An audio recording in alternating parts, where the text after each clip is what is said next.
What's going on, everyone? My name's Patterrz, and welcome to another Pokemon Top 10. Today we're looking at the top 10 worst legendaries in the Pokemon series. And before we get into this, before I dive into it, I'm gonna get a few things out of the way. First thing is, this doesn't mean I hate or even dislike any of the Pokemon on these lists with a few exceptions. There are a couple that I really don't like. But I just want to mention that just because it's on the worst list doesn't mean I dislike it or hate it, you know?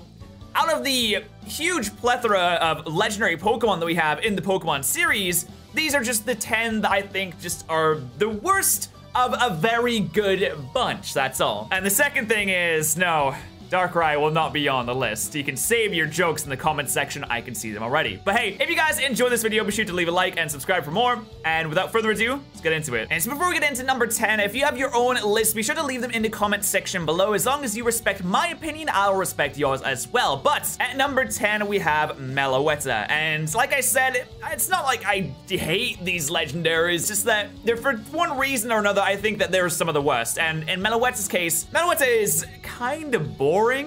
I'd say. It's a kind of run-of-the-mill Pokemon. It doesn't really have a whole lot going for it. Looking at it, you'd think it would be the Pixie of its generation, but no, that's taken up by Victini. It actually doesn't appear in any movies, which I didn't know until I started doing the research for this. It doesn't appear in any movies, which is a little bit interesting for a legendary Pokemon. And something I really don't like about it is that, unlike some of the other legendaries, it can't stay in its alternate form, and you have to have a certain move to stay in its or to even use its alternate form, which takes up a move slot, which is kind of annoying, but hey, it's all right as long as you can stay in it. Like for Shaman, for example, can stay in Sky form. Giratina can stay in its alternate form.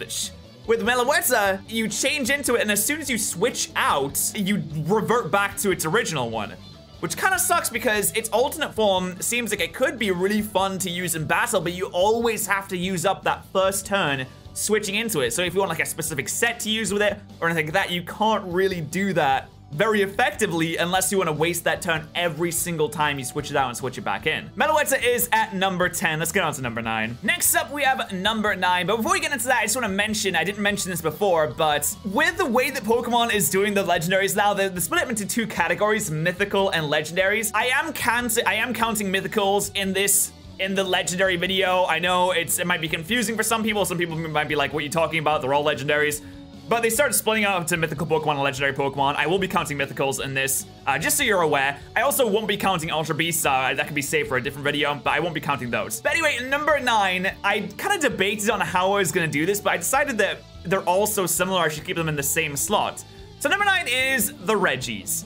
The Reggies aren't particularly amazing Pokemon. I mean, that's pretty real. They're not great. But I will say something good about them. You know, this isn't gonna be a completely negative video. I really like the way you obtain them. Because when I was a kid, I have very fond memories of getting my little guidebook out, going to the Braille section and kind of translating the Braille into English to decide how I was gonna get to them and what I was gonna do with them. And that was really fun, and I enjoyed that. I enjoyed solving the puzzle of how to get to these legendary Pokemon. But once I caught them, I found out that they're actually pretty terrible. The payoff for doing those puzzles was to get to these really cool legends, and it turns out these legends aren't even that great. And I found out that the base stats for the Reggies and for legendary trios just in general are actually below that of pseudo-legendaries.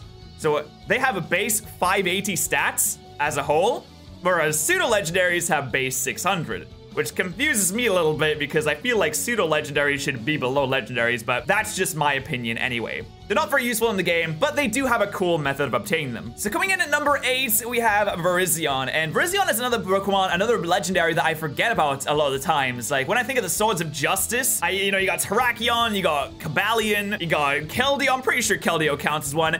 And I'm like, who's the other one? Virizion, right? Virizion. Virizion really reminds me of a Pokemon that seems like it should be a final evolution to maybe a quadruped grass type line, but it's not. It's a legendary, and I've never really, there's not a whole lot I can say about it because I've honestly never really cared about it that much to even use it. A lot of the 5th gen legendaries I didn't really get around to using a whole lot because that was a time where I kind of stopped playing Pokemon a bit, and I came back to it, and now I played Black and White and Black and White 2 a bunch, but I've still never brought myself to even care the slightest about Virizion. And it still has that ugly thing in its head as well. Like, the other Swords of Justice has got cool horns or whatever, and then Virizion has that flat thing that you just grab onto like a motorbike or whatever. I don't know what's going on with that, but Virizion is number 8 though. Next up on today's list, we have Articuno. Now, Articuno was one of the Pokemon that I had to really take a step back and objectively look at because I used Articuno a lot when I played Red and Blue, and it definitely helped me through the Elite Four and to beating the game, but really Articuno isn't all that good of a Pokemon. I mean, shiny forms are very important to me. Articuno does not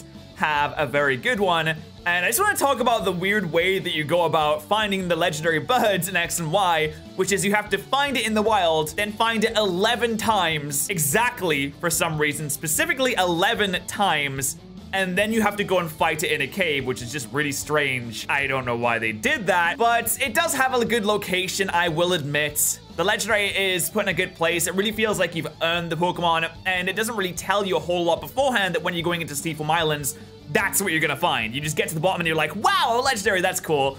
It's not that great a Pokemon. It's very, very bad in competitive, which makes me sad.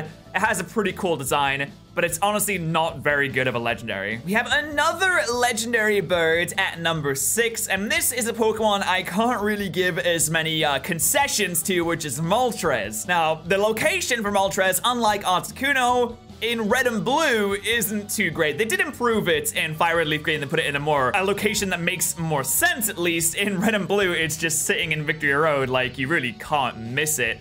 With Zapdos and Articuno, you at least have to go out of your way to find it in some cool, unique place. In Red and Blue, it's just sitting in Victory Road, just waiting, like next to a guy, just chilling there. Like, what are you doing?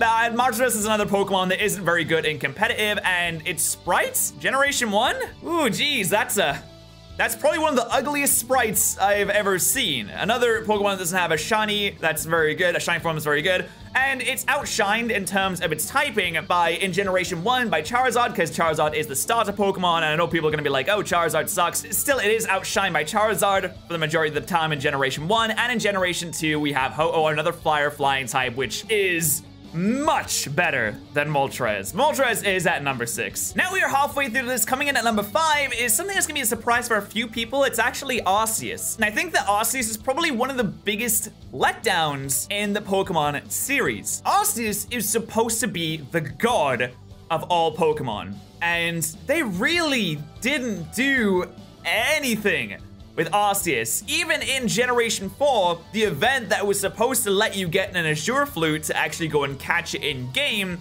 was never released.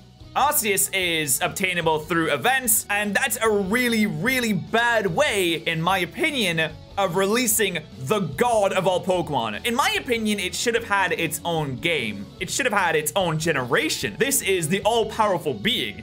You know, it's got the highest stats of any Pokemon, 120 across the board, 720 all combined.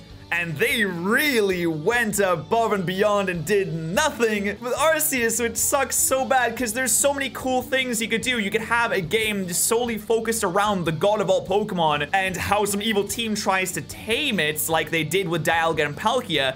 But it would have much bigger ramifications because Arceus is much more powerful than Dialga and Palkia. And they decided, hey, we'll just release it by events and not really care about it anymore, which is very sad, to be honest. Number 4 on today's list is gonna be Cosmoem, and I had to double check to see if Cosmoem was actually counted as a legendary Pokemon or not. And when I Googled it, Google said, did you mean Cosmog? This poor thing doesn't even have a Google search without it being like, I think you mean the other one, right? I don't think Cosmoem is an actual thing that exists. Cosmoem is pretty much useless, let's be honest. It doesn't do anything. It has a pretty cool premise behind it, but I honestly think that it really wasn't necessary. You could have had Cosmog just evolve into the final stage, either Lunala or Solgaleo, and you didn't really need the whole Cosmoem thing. It's useless. It doesn't even have the kind of personality that Cosmog has. It just kind of chills there for like a third of the game and doesn't do anything. Then it turns into the big final legendary, which you could have just had Cosmog do that. Really, was Cosmoem necessary? Google doesn't seem to think so.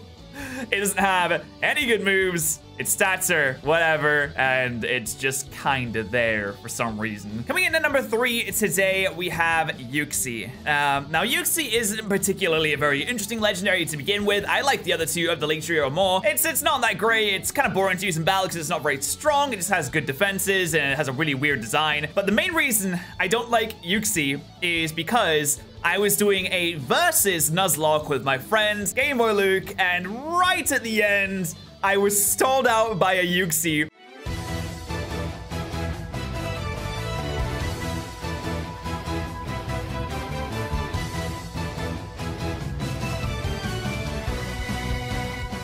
I finally killed Uxie. That's a victory in itself. For what seems like forever. It was about 5 minutes in game, but those 5 minutes right at the end of the game when you're neck and neck is so important. And that Uxie just kind of ruined things for me so much. And Luke ended up winning the versus. You know, fair play to him, but damn it, that Uxie really got to me. And that's really the main reason that I don't like it. It stalled me out because of it has huge defenses and maybe cost me that versus, but it's all good, Uxie, and I didn't want to win anyway. It's fine. Now we're in the top 2, and number 2 today is Regigigas. Regigigas seems at a glance that it has everything going for it. It has a cool design, a cool method of obtaining it because it's the leader of the Titans, so you need to assemble the Titans to awaken him from his slumber to catch him. He's got amazing stats, and it just all falls flat because of its terrible ability. Why they had to ruin Regigigas is beyond me. But Slow Start absolutely destroys any chance that Regigigas had at being a good Pokemon. It's terrible in competitive because of its terrible ability. Usually this thing would be Uber's tier, and it's more like PU tier if you play Smogon. In game, most battles don't last longer than 5 turns anyway. So why are you gonna have a Regigigas in here doing absolutely nothing when you could be using any other Pokemon that would be absolutely fine to use? You wouldn't use it, would you? I feel really bad for Regigigas because it's been completely made redundant and useless due to its ability. It's still a cool Pokemon. Maybe if you do like a randomizer that randomizes abilities, you can get a good Regigigas, but that's really the only way you're gonna get any use out of it. Here we are at the number 1 spot. Today, the number 1 spot will be taken up by Phione, or Phione. That's what it is, right? And I know a lot of you guys are like, Daniel, it's not even a legendary. What are you doing? Apparently, according to Bulbapedia, the status of Phione's mythicalness is often disputed and even contradiction occurring in the official sources. So even the Pokemon Company don't really know what's going on with this thing. So I have the question, if you don't know what's going on with it, why does he even exist? Why does Phione need to exist? You could have just had Manaphy like Victini was, or like Celebi was, or like Mew was, just on its own, and it would have been fine. You give the opportunity to breed Manaphy, but you make this useless creature out of it? I mean, its stats are obviously worse than Manaphy. It's a worse Pokemon than Manaphy. Its design is kind of dumb looking. We don't even know, really, if it's a mythical Pokemon or not. So why is it in the game? Is it even a legendary? Who knows? But for this, we're going to assume that it is, because there are sources from the Pokemon Company that are like, yes, it might be, or there's sources like, yeah, we don't really know. But that is the top 10 worst legendary Pokemon, in my opinion. And the number 1 worst legendary Pokemon is a Pokemon that the company can't even decide if it's legendary or not. So leave your list in the comments section below. I'd love to see them, and please don't try and flame me too hard for my opinions and my list, and I will respect your opinions as well. So thank you so much for watching, guys, and I will see you guys next time.